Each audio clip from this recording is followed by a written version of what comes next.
Hello प्यारे बच्चों, कैसे हैं आप सब। उम्मीद करता हूँ एकदम फर्स्ट क्लास होंगे, फिट होंगे, फाइन होंगे।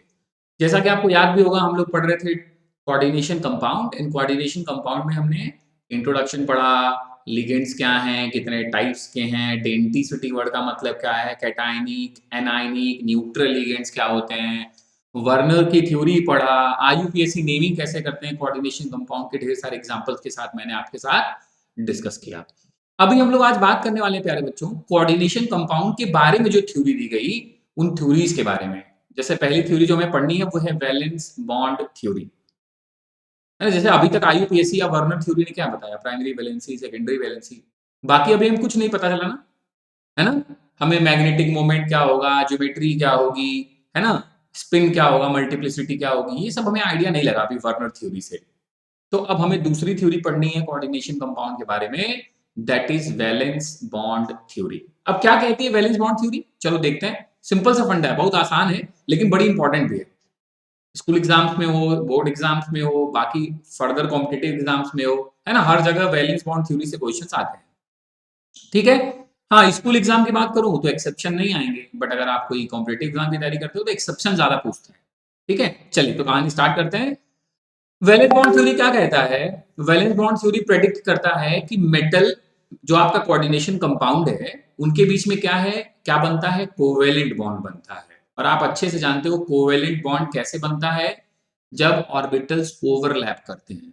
तो किसके किसके ऑर्बिटल ओवरलैप करेंगे, ऑब्वियसली बॉन्ड बन रहा है मेटल और लीगेंड्स के बीच, तो लीगेंड के ऑर्बिटल और वैकेंट मेटल ऑर्बिटल ये आपस में क्या करेंगे, ओवरलैप करेंगे, तब जाके इनके बीच में बनेगा कोवेलेंट बॉन्ड। मतलब पहली लाइन से सिंपली वैलेंस बॉन्ड थ्योरी ये बताना चाह रही है कि जो कोऑर्डिनेशन कंपाउंड है उसके बीच में क्या बनेगा, मेटल और लिगेंड्स के बीच में क्या बनेगा, कोवेलेंट बॉन्ड बनेगा। ठीक, तो जो बॉन्ड बन जाता है रिजल्टिंग क्या होता है, ओवरलैपिंग से बन जाता है कोऑर्डिनेट कोवेलेंट बॉन्ड। आप जानते हो coordinate bond is a special type of covalent bond ही तो है वो। ठीक, ऑर्बिटल क्या करते हैं, इलेक्ट्रॉन, लीगेंड्स क्या करता है, अपने इलेक्ट्रॉन डोनेट करता है टू द मेटल। अब खुद सोचो, जो सेंट्रल मेटल है उसके पास घर होने चाहिए ना, ऑर्बिटल्स खाली होने चाहिए ना इलेक्ट्रॉन्स एक्सेप्ट करने के लिए, है ना। तो मतलब मेटल के पास एम्प्टी ऑर्बिटल्स हैं, उनमें लिगेंड्स क्या कर रहा है, अपना इलेक्ट्रॉन डोनेट कर रहा है ना। तो बन रहा है क्या, ओवरलैपिंग हो रही है और बन रहा है कोवेलेंट बॉन्ड। तो पहला फंडा बड़ा क्लियर है, कहता है कि जो बॉन्ड बनता है बिटवीन मेटल्स एंड लीगेंड वो क्या होता है, कोऑर्डिनेट कोवेलेंट बॉन्ड होता है। और कोवेलेंट बॉन्ड ऑब्वियसली बनता है by the overlapping of orbitals. Like इस स्ट्रक्चर में, इस रिप्रेजेंटेशन में आप देख पा रहे होंगे, ये vacant metal hybrid atomic orbitals हैं, ये ऑक्युपाइड हैं, इन्होंने आपस में क्या कर लिया, ओवरलैप कर लिया। देखिए ये ओवरलैपिंग होने से हाइब्रिड ऑर्बिटल बन गया, मतलब कोऑर्डिनेट कोवेलेंट बॉन्ड बन गया। ठीक है, सवाल ये है कि वीबीटी पढ़ के हमें क्या मिलेगा, वीबीटी क्या बताती है हमें कोऑर्डिनेशन कंपाउंड के बारे में। जैसा कि मैंने प्रीवियसली भी डिस्कस किया, ये आपको पता है कि ज्योमेट्री, ये आपके कंपाउंड की ज्योमेट्री कैसी है ना, लीनियर है, टेट्राहाइड्रल है, स्क्वायर प्लेनर है, ऑक्टाहाइड्रल है, ट्राइगोनल बाइपिरामिडल है। जब मैं ये सब बोल रहा हूँ तो आपको याद आ रहा होगा, अरे हाँ सर हम लोगों ने हाइब्रिडाइजेशन पढ़ा था। हाइब्रिडाइजेशन अगर हमें पता हो तो हमें आइडिया लग जाता है कि कंपाउंड्स में का ज्योमेट्री क्या है। ठीक, ज्योमेट्री के अलॉन्ग विथ ये हमें मैग्नेटिक प्रॉपर्टीज बताएगी, इलेक्ट्रॉनिक कॉन्फ़िगरेशन का आइडिया लगेगा मेटल आयन का, और हमें बॉन्ड का भी आइडिया लगेगा। तो वीबीटी से हम क्या-क्या निकाल सकते हैं, ज्योमेट्री, मैग्नेटिक प्रॉपर्टीज, कॉन्फ़िगरेशन और नेचर ऑफ बॉन्डिंग। तो आपको भी सिंपल सा फंडा है, देखिए मैं ज्यादा आपको बोर नहीं करूंगा, या सिंपल सी बात है, मैं सीधे आऊंगा न्यूमेरिकल्स पे, इसके क्वेश्चंस पे आऊंगा कि आपको भी अच्छे से पता है। कह रहा है, देखिए ऐसे समझिएगा, एक मेटल और 4 लिगेंड, तो ये होता है sp। मतलब इसमें टोटल कितने आप ऑर्बिटल्स हो जाएंगे, मतलब मैं ऐसे आपको कंफ्यूज ना करूं, तो मैं ऐसे कह रहा हूं, ऐसे समझिए कि अगर 4 ऑर्बिटल लग जाए, जैसे 2 ऑर्बिटल लगते थे, याद करिए, तो हाइब्रिडाइजेशन होता था sp, 4 लग जाते थे तो sp3, 3 लगते थे तो sp2, है ना। 4 में एक और भी ऑप्शन था, dsp3, dsp2, ठीक है। और 6 हो जाए मतलब ml4 है, मतलब 4 लिगेंड के साथ जुड़ा है, तो वो sp3 भी हो सकता है, dsp2 भी हो सकता है। और अगर एक मेटल 6 लिगेंड के साथ जुड़ा है, हमें कैसे पता चला लिगेंड 6 हैं, हम डेंटिसिटी से चेक नहीं करते थे कोऑर्डिनेशन नंबर कैलकुलेट करके। तो ml6 है तो वो क्या होगा, या तो वो होगा sp3d2 या वो होगा d2sp3। आपको लग रहा होगा ये कैसे, क्या बोल रहा हूँ सर आप, d2sp3d पहले आ गया, ये इसमें क्या, मैं अभी समझा रहा हूँ। बस एक एक करके स्टार्ट कर रहा हूँ, परेशान मत हो। तो बस सिंपल सा फंडा समझो कि अगर आपने कंपाउंड का हाइब्रिडाइजेशन निकाला, कैसे निकाला मैं बात करने वाला हूँ, डोंट वरी। अगर sp हुआ तो कंपाउंड का स्ट्रक्चर लीनियर हो जाएगा, sp3 हुआ तो टेट्राहाइड्रल हो जाएगा, dsp2 हुआ तो स्क्वायर प्लेनर हो जाएगा, और d2sp3 या sp3d2 हो गया तो स्ट्रक्चर कैसा हो जाएगा, ऑक्टाहाइड्रल। ठीक, एग्जाम्पल्स आपको याद करने की जरूरत नहीं है, अभी हम लोग जब एग्जाम्पल सीखेंगे तो वैसे ही आपको पता चल जाएगा, और अब आप निकालना भी सीख जाओगे ना, मैं कंपाउंड दूंगा आप बता दोगे खुद ही कि हाइब्रिडाइजेशन क्या है, ज्योमेट्री क्या होगी, मैग्नेटिक मोमेंट क्या होगा, मेटल आयन का कॉन्फ़िगरेशन क्या होगा, सब सीख जाओगे। मतलब ये मत सोचो कि हमें इसकी एग्जाम्पल लर्न करना, नहीं, बस मैं आपको एक बार रिमाइंड करा रहा था, आपने पढ़ा है ये वैसे बातें। जनरली जो हमें कंपाउंड्स मिलते हैं ना, कोऑर्डिनेशन कंपाउंड, वो टेट्राहाइड्रल होते हैं, स्क्वायर प्लेनर या ऑक्टाहाइड्रल।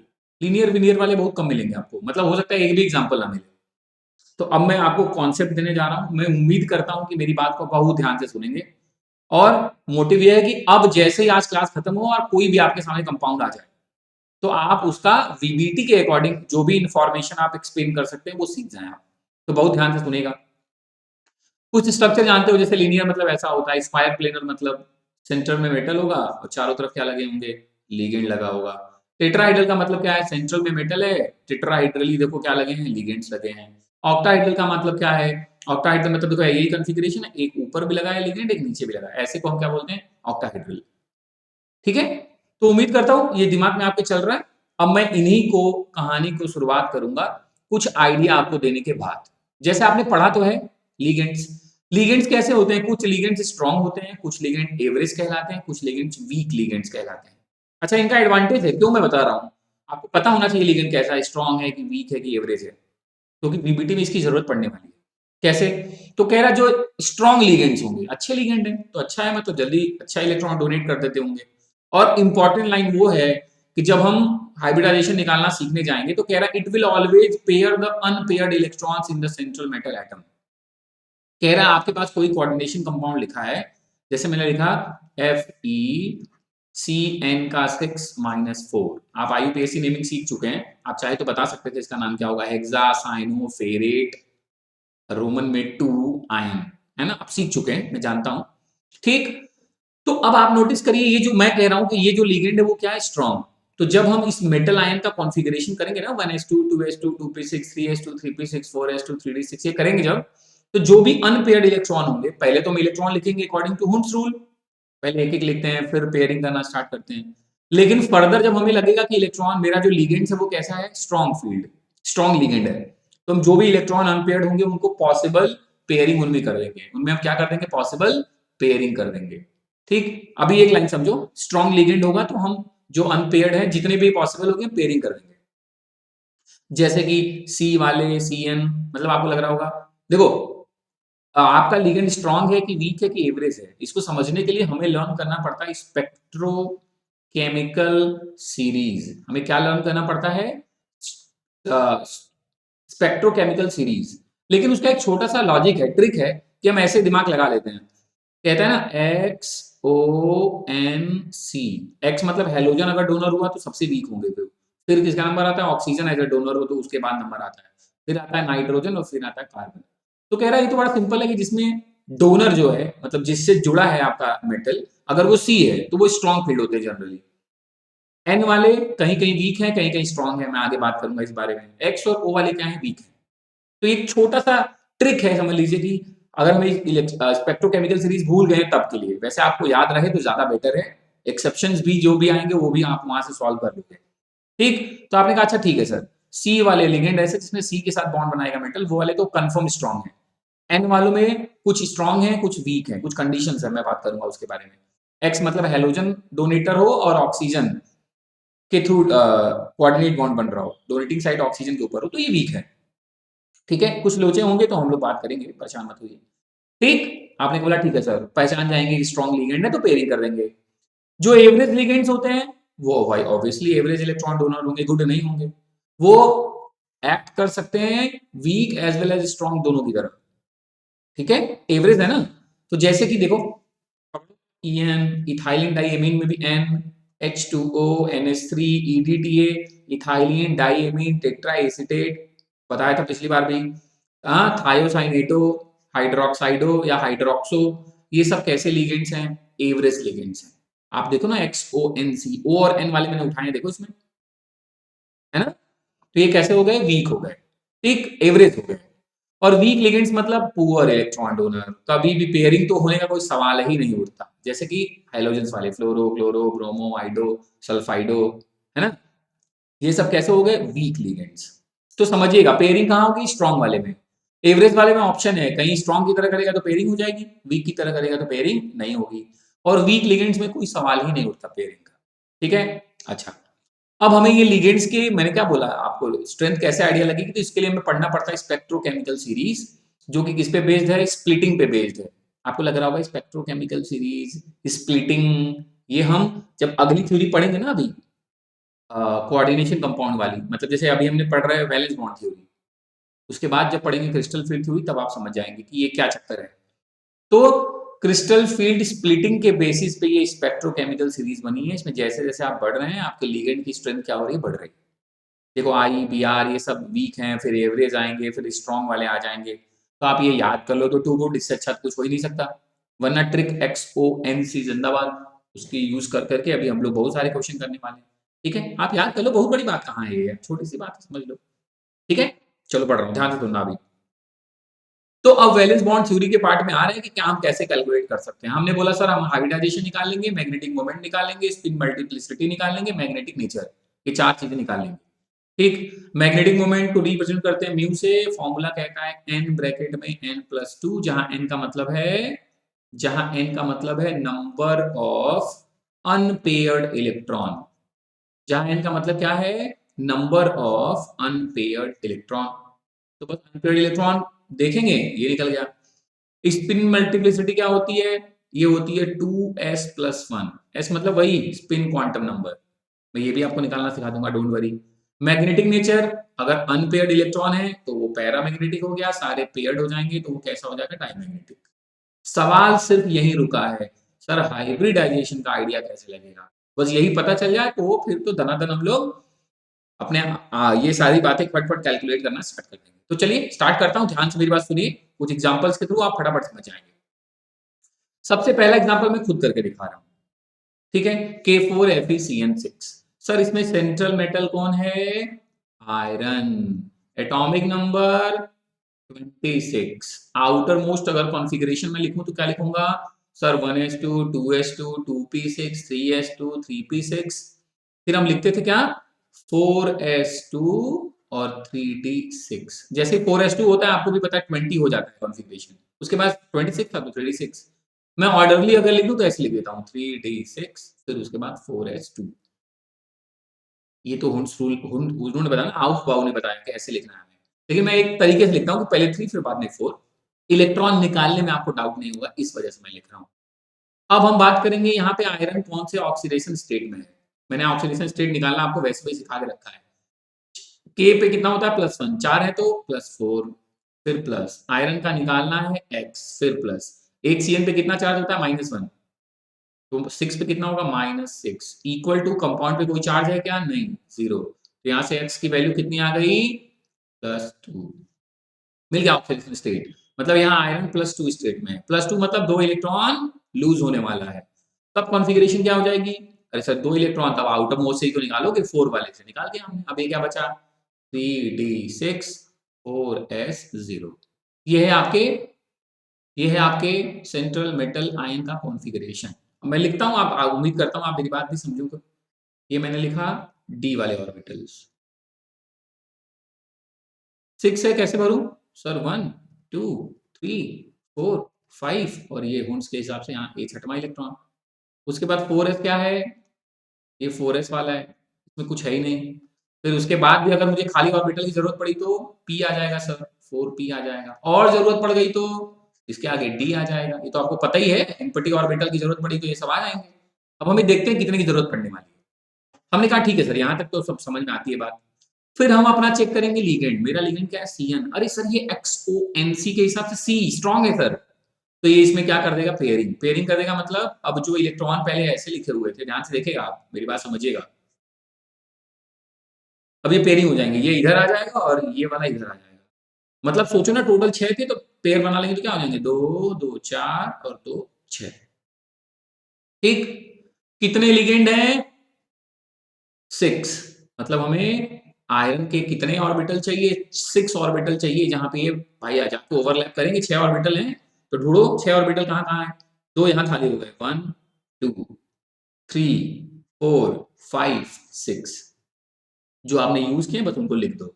2 आपने डी वाला यूज किया पहले तो आपने लिखा D2, एक एस यूज किया और 3 पी यूज किया, हो गए 6। देखो तो आपका निकल के आया कि यहाँ इसका जो हाइब्रिडाइजेशन है वो क्या है? D2sp3। और अभी आपने पढ़ा अगर D2sp3 है तो ज्योमेट्री कैसी हो गई? ऑक्टाहेड्रल या ऑक्टाहाइड्रल।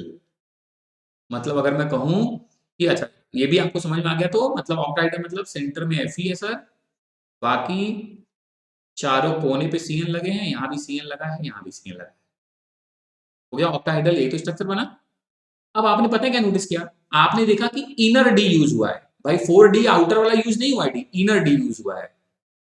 तो इसको हम क्या बोलते हैं? Inner inner D complex. आपको अभी थोड़ी देर पहले लग रहा था ना ये sp3d2 फिर डी पहले कैसे आ गया?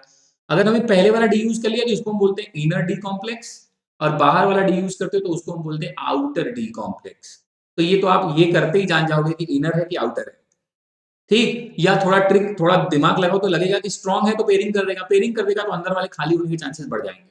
तो इसलिए मोस्ट ऑफ द केसेस, हर जगह नहीं, कह रहा हूं कि अगर स्ट्रॉन्ग फील्ड लिगेंड हुआ तो कैसा कॉम्प्लेक्स बनता है? इनर डी कॉम्प्लेक्स, क्योंकि पेयरिंग हो जाएगी इनर में तो चांसेस है कि इनर वाला ही बन जाए। बट आप हर बार ऐसे निकाल के सीखिएगा, कौन सी बड़ी बात है, आसान है। ठीक, आपने बोला ठीक है सर हमें आइडिया तो लग गया। पहली चीज हाइब्रिडाइजेशन पता चल गया, दूसरी चीज इनर है कि आउटर है पता चल गया, तीसरा सर हमें इसकी ज्योमेट्री पता चल गई, fourth magnetic moment mu equal to n bracket में n+2। एन मतलब नंबर ऑफ अनपेयर्ड, कोई अनपेयर्ड है क्या? नहीं, मतलब मैग्नेटिक मोमेंट क्या हो गया? जीरो। मैग्नेटिक मोमेंट क्या हो गया बच्चा? जीरो। जीरो मतलब डाई मैग्नेटिक की पैरा मैग्नेटिक? Diamagnetic. एक भी अनपेयर्ड नहीं है तो डाई मैग्नेटिक। ठीक है, क्लियर है? इस बात समझ में आती होगी एकदम, कोई डाउट नहीं। फिर से समझ लो। पहले हमें तरीका ऐसे ही बढ़ना प्यारे बच्चों प्लीज, पहले हमें मेटल ढूंढो, उसका कॉन्फ़िगरेशन लिखो, फिर मेटल आयन। मेटल आयन मतलब आप चेक करो आपका मेटल कौन से ऑक्सीडेशन स्टेट में है, फिर उसका कॉन्फ़िगरेशन करो। पहले नॉर्मली को लो हुंड्स के हिसाब से, फिर लिगेंड चेक कर लो, अगर स्ट्रांग होगा तो पेयरिंग कर देना, वीक वीक होगा तो कोई चांस ही नहीं है। एवरेज में जो डाउट होंगे मैं बताने वाला हूँ अभी कि कब पेयरिंग होगी कब नहीं। करने के बाद चेक कर लेना कितने तुम्हारे पास लिगेंड्स हैं, उतना ऑर्बिटल तुम्हें चाहिए, बस उतना ऐसे लंबी लंबी लाइन खींच देना, ऑक्यूपाई कर लेना, फिर जो जो ऑक्यूपाई करना वही लिख दो, वही हाइब्रिडाइजेशन हो गया।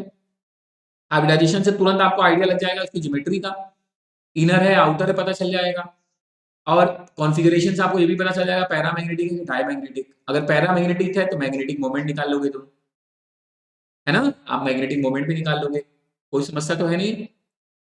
और स्पिन मल्टीप्लिसिटी क्या होती है? 2s+1।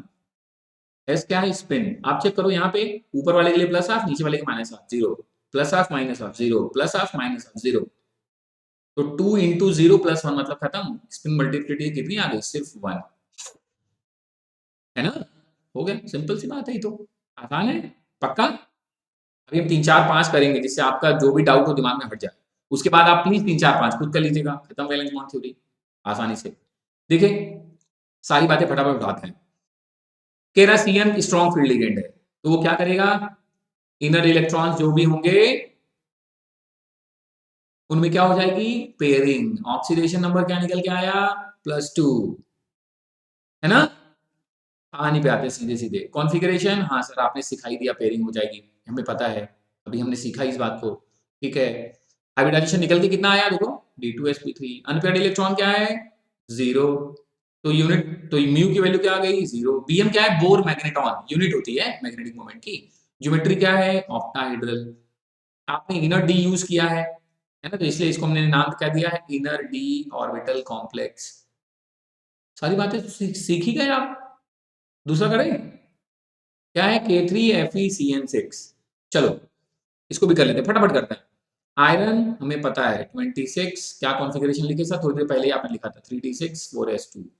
कौन से ऑक्सीडेशन स्टेट में है निकाल लेते हैं। यहाँ है +3 आयरन का x प्लस एक Cn का -1 तो -6 = 0। यहाँ से निकल के क्या आया? x = +3। x की वैल्यू क्या आ गई? निकल के आ गई +3। बस आगे कहानी को बढ़ा लेते हैं +3। +3 मतलब 2 यहाँ से निकल गया, 1 यहाँ से बचा, ये सिर्फ क्या 3d5 4s0, जरूरत पड़ी अगर 4p0 है, अभी 4d0 है, जरूरत पड़ेगी तो यूज करेंगे।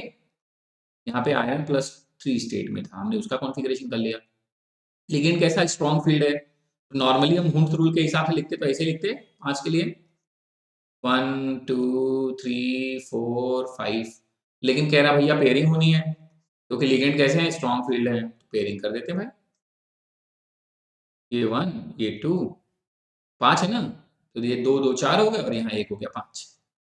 ठीक है, तो क्लियर हो गई बात। कितने ऑर्बिटल चाहिए, कितने हमें ओवरलैप करने 6, तो एक ये मिला, एक ये 2, इसके आगे एक s मिलेगा 3, उसके आगे 2 हमें p का लेना पड़ेगा 4 5। क्या यूज हुआ, फिर से यूज हुआ D2 एक s और 3 D2s, टोटल में कितने चाहिए, 6 चाहिए ना, 1 2 3 4 5 और ये 6, तो D2sp3। सर इसका भी हाइब्रिडाइजेशन D2sp3 आ रहा है, ज्योमेट्री क्या आ रही है ऑक्टाहाइड्रल, बस अंतर पता है क्या है, यहाँ पे अनपेयर्ड इलेक्ट्रॉन है, तो म्यू की वैल्यू रूट में n ब्रैकेट में n+2, n की वैल्यू क्या है 1, एक अनपेयर्ड इलेक्ट्रॉन है, तो क्या हो गया रूट के अंदर 1 और 1+2 मतलब 3 √3। ठीक, और अनपेयर्ड है तो पैरामैग्नेटिक। स्पिन मल्टीप्लिसिटी 2s+1, यहाँ का 0 हो गया, यहाँ का 0 हो गया, लेकिन यहाँ का +½ तो 2 इंटू हाफ +1 मतलब कितना आ गया 2। समझ में आती है बात, क्लियर है, समझ रहे हो मेरी बात एकदम अच्छे बच्चे की तरह। अब तो स्पीड आएगी धीरे धीरे, सारी बातें निकल रही हैं, स्पिन मल्टीप्लिसिटी निकल गया, मैग्नेटिक मोमेंट निकल गया, मैग्नेटिक बिहेवियर पता चल लिया, हाइब्रिडाइजेशन निकालना सीख गए, ज्योमेट्री बताना सीख गए, 5 चीजें तुम निकाल ले रहे हो दनादन। छठवीं भी चीज कह सकते हो, है ना, कि ऑक्सीडेशन स्टेट निकालना जानते हो, कॉन्फ़िगरेशन करना जान रहे हो सेंट्रल मेटल आयन का। मजा आया, देखो मैच कर ले तो फटाफट, चलो फटफट आंसर मैच करते हैं। मैग्नेटिक मोमेंट कितना आया था √3, स्पिन मल्टीप्लिसिटी कितनी आई थी 2, ज्योमेट्री क्या आई थी D2sp3, हाइब्रिडाइजेशन क्या हो गया, हाइब्रिडाइजेशन आया था D2sp3, ज्योमेट्री क्या हो गई ऑक्टाहाइड्रल। क्या भैया कुछ कॉन्फिडेंस आ रहा है ना, अरे सर अब तो सीख रहे हैं, लग तो रहा है, अब निकाल दे रहे हैं। ठीक, कुछ और देखो फिर, कहानी के फॉर्म में देखो, कह रहा है Ni जब CO के साथ कंबाइन करेगा तो ब्लू फ्लेम के साथ बॉन्ड होता है, यहाँ जो कंपाउंड बनेगा उसका हमें निकालना है hybridization, magnetic moment, spin multiplicity और नेचर। तो अब सोच के देखो Ni और CO जब आपस में कंबाइंड होते हैं तो जो कंपाउंड बनता है दैट इज NiCO4, ये है आपका NiCO4। अब सारी बात NiCO4 के लिए, चलो फटफट मेरे साथ। सबसे पहले Ni, atomic number 28, configuration 3d8 4s2, मैंने सिखा दिया, आप समझ रहे हो, 4s2 मतलब 20, 3d8 मतलब हो गया। ठीक है, यहाँ कौन से स्टेट में है सर, कार्बोनिल जो है वो न्यूट्रल लिगेंड से, तो यहाँ Ni पे कितना चार्ज हो गया 0, मतलब यही कॉन्फ़िगरेशन रहेगा 3d8 4s2। चलो मैं बना देता हूँ, 3d8 और ये 4s2, तो ये 1 2 3 4 5 6 7 8 और 4s2 में यहाँ लिख दिया मैंने ऐसे। आपने लिगेंड कैसा देखा, C वाला है सर, स्ट्रॉन्ग, पेयरिंग करा देगा, तो ये क्या होंगे, ये इलेक्ट्रॉन आ जाएंगे एक साथ और ये दोनों यहाँ आ जाएंगे, मतलब ये हो जाएगा 0, ये पूरा भर गया, देखो ध्यान से समझना मैंने क्या बोला। अरे यहाँ एक एक अनपेयर्ड थे, ये दोनों आके इनको पेयर कर दिया, और क्या मैंने बोला कि इनर में पेयरिंग हो जाएगी अगर स्ट्रॉन्ग फील्ड लिगेंड हुआ तो। अब हमें चाहिए कितने ऑर्बिटल, 4 ऑर्बिटल चाहिए सर, देखिए 4 इम्पटी ऑर्बिटल चाहिए, तो एक s का उठाएंगे, ये 4s वाला, उसके बाद 3 p का उठाएंगे, हो गया 4, मतलब हाइब्रिडाइजेशन क्या आ गई sp3, मतलब स्ट्रक्चर टेट्राहाइड्रल, सारे इलेक्ट्रॉन पेयर्ड हैं तो म्यू की value 0, magnetic behaviour diamagnetic, 2s+1, spin multiplicity कितना आ गया, ये तो अपने आप 0 ही हो गया, तो बस 1। मुबारक हो, आपने सब कुछ बता दिया, हाइब्रिडाइजेशन भी बता दिया, मैग्नेटिक मोमेंट भी बता दिया, स्पिन मल्टीप्लिसिटी भी बता दिया, नेचर भी बता दिया, क्रॉस चेक कर लेते हैं, चलो शाबाश। Hybridization sp3, magnetic moment 0, multiplicity 1, nature diamagnetic, सही है, पक्का ना, मतलब आपने एक वर्ड फॉर्म के क्वेश्चंस में फाइनली आपको पहुंचना था कोऑर्डिनेशन कंपाउंड पे, उसके बाद सारी बातें। कह रहा है Ni ने KCl के साथ रिएक्शन किया, क्या बना लेगा NiCl2, उसने फिर KCl के साथ रिएक्शन किया, अब क्या बन जाएगा कोऑर्डिनेशन कंपाउंड, कौन सा K2NiCl4, ये देखिए एक्सेस में हुआ तो बन गया K2NiCl4, अब अपने काम में फिर लग जाते हैं। सेंट्रल मेटल निकेल, सर अभी तो आपने बताया था 28, कॉन्फ़िगरेशन 3D8 4s2। अच्छा, कौन सा ऑक्सीडेशन स्टेट में है सर? ये हो गया +2, प्लस निकेल का निकालना है x, प्लस एक क्लोरीन का -1, तो यहाँ -4 इक्वल टू 0, मतलब x -2 equal to 0, x equal to +2। +2 मतलब ये दो ऐड करो, सिर्फ क्या बचा? 3D8। 3D8 sir 1 2 3 4 5 6 7 8। लिगेंड कैसा है? Cl, वीक फील्ड है सर, पेयरिंग होने का कोई सवाल ही नहीं उठा, है ना? तो हमने छोड़ दिया। हमें कितने चाहिए? वैसे 4 चाहिए, तो इसके आगे मिलेंगे, ये तो भरा है, तो एक S उठाया और 3 P उठाया, खाली आगे वाले 4s था, ये 4p था, तो एक S और 3 P। हाइब्रिडाइजेशन sp3, है ना? फिर कहानी वही, टेट्राहाइड्रल। कहानी क्या हो गई? टेट्राहाइड्रल। दो हैं भैया, म्यू इक्वल टू ब्रैकेट में n, ब्रैकेट में n+2, क्या लिखूं? 2 और ये मतलब रूट के अंदर 8, स्पिन मल्टीप्लिसिटी इधर का 0, ये 2, मतलब हो गया 3। अरे ये प्लस हाफ मतलब 1, तो 2 इंटू एस होता है ना, 1 + 1 मतलब कितना हो गया? 3। कर तो लिया सारी बातें आपने फटाफट, है ना? Hybridization sp3, geometry tetrahedral, magnetic moment √8, nature paramagnetic unpaired है, स्पिन मल्टीप्लिसिटी 3। चेक कर लो फटाफट। sp3 हाइब्रिडाइजेशन है, रूट के अंदर 8 लिख दिया, स्पिन मल्टीप्लिसिटी 3 हो गई, नेचर हो गया पैरामैग्नेटिक। ठीक, थोड़ी फीलिंग आ रही है अच्छी वाली। अच्छा, अगला कंपाउंड देखो, कह रहा है निकिल, उसके बाद डीएमजी, है ना? बताया था मैंने डीएमजी का नाम, ग्लाइऑक्सीमेटो, डाइमिथाइल ग्लाइऑक्सीमेटो। तो कह रहा है इसके बारे में सब कुछ बताना है। अच्छा, यहाँ पे एक छोटी सी बात इसलिए बतानी जरूरी है कि डीएम, ये जो कंपाउंड का कलर है वो देखो ऐसा है, रेड। तो समझता, कंपाउंड ऑर्गेनिक मतलब केमिस्ट्री में ज्यादातर कंपाउंड रेड है नहीं, जो है वो यहीं पे एक साथ बता दे रहा हूँ कि ये क्वेश्चन पूछ ले। तो देखो Pb3O4 भी रेड होता है, कॉपर का ऑक्साइड Cu2O भी रेड होता है, Cuo नहीं, Cu2O, HgI2 रेड होता है, और पोटेशियम फेरी साइनाइड, फेरो नहीं है ये, फेरी साइनाइड, ये रेड होते हैं। अपनी कॉपी में प्लीज राइट डाउन कर लीजिएगा, बहुत सारे रेड नहीं है, इतने हैं, बस अपने दिमाग में रखिएगा, है ना? बेस, इसका नाम क्या है? बेस डाइमिथाइल ग्लाइऑक्सीमेटो निकिल, रोमन में उसका नंबर लिख देना 2, हो गया। तो इसके अलावा सिंदूर, इसके अलावा सिंदूर हो गया, कॉपर का ऑक्साइड हो गया, मरकरी का आयोडाइड हो गया, और ये कैसे हैं? रेड कलर के। तो चलिए निकाल लेते हैं इनके बारे में फटाफट। निकिल +2 स्टेट में था, मैंने अभी थोड़ी देर पहले बताया 2 करके, तो फिर वही हो गया 3D8, है ना? और डीएमजी कैसा लिगेंड है? DMG is a strong field ligand, ध्यान रखिएगा। तो पेयरिंग कर देगा, 8 पेयर हो गए तो 4 में यूज हो गए। अब हमें चाहिए कितना? डीएम, आपको पता है डीएमजी कैसा लिगेंड है? बाइडेंटेट लिगेंड है। ये मत सोचना कि 2 ऑर्बिटल में चलना, ये बाइडेंटेट है, तो ये 2 है मतलब मुझे 4 ऑर्बिटल चाहिए। अब भैया इसका कोऑर्डिनेशन नंबर तो 4 आया निकल के, तो 4 चाहिए, मतलब जब यहाँ पेयरिंग हो ही गई, इनमें आपस में पेयरिंग होगी, तो एक यहाँ से मिलेगा, एक 2 और एक 3, एक 4, मतलब DsP2। तो हाइब्रिडाइजेशन DsP2, तुरंत आप जान गए स्क्वायर प्लेनर। भाई आपने नोटिस किया सब पेयर्ड है, तो मैग्नेटिक मोमेंट 0 हो गया, spin multiplicity 2 into S plus 1, तो 2 इंटू एस क्या आ गया? 0, स्पिन मल्टीप्लिसिटी कितनी आ गई? 1। Nature diamagnetic. क्या बोले? चला दिमाग? अब आते हैं कहानी पे, एवरेज वाले पर्सन करेंगे, आपको स्ट्रॉन्ग वीक पढ़ लिया आपने, कहा सर NH3 और H2O which is more strong field ligand. सवाल आता है कौन स्ट्रॉन्ग ज्यादा है ना? तो अब ध्यान से सुनिए।